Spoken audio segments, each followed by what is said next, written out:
Welcome back to Smart Market Watch, your go-to source for the latest stock market trends and updates.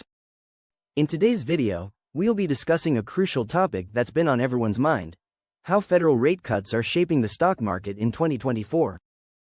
The Federal Reserve's interest rate decisions have always had a profound effect on the market, but 2024 has been especially dynamic. So how exactly are these rate cuts affecting the stock market, and what does it mean for you as an investor? Before we dive in, make sure to like this video and subscribe to Smart Market Watch for more insights. And remember, this video is for informational purposes only and is not financial advice.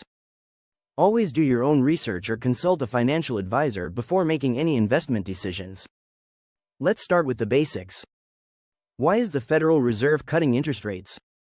After raising rates aggressively in 2022 and 2023 to combat rising inflation, the Fed started cutting rates in 2024 to stimulate the economy.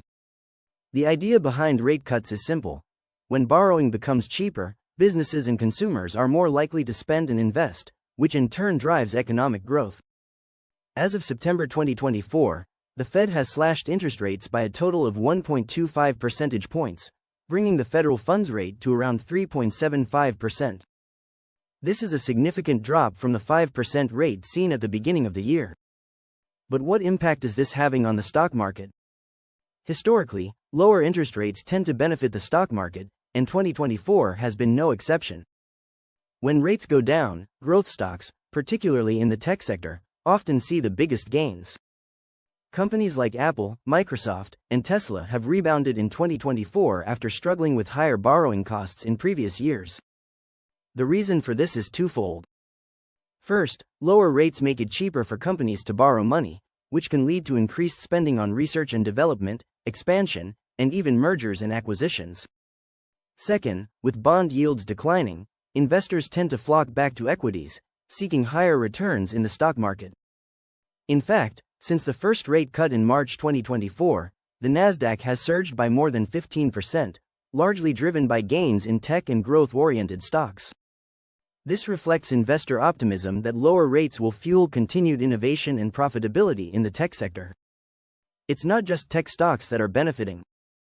Rate cuts have also boosted real estate and consumer discretionary sectors. Real estate investment trusts, REITs, which were struggling with rising interest rates, have made a significant comeback. Lower mortgage rates make it more affordable for consumers to buy homes, driving up real estate prices and increasing the profitability of REITs.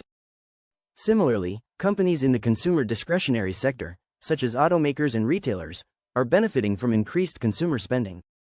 Lower borrowing costs mean consumers are more likely to take out loans for big-ticket items like cars or home appliances, which in turn boosts the bottom line of companies in these sectors.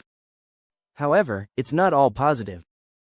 While rate cuts tend to boost stock prices in the short term, there are risks involved. One major concern is that rate cuts could fuel inflation. If borrowing becomes too cheap, it could lead to overinvestment and speculation, potentially driving prices up across the economy.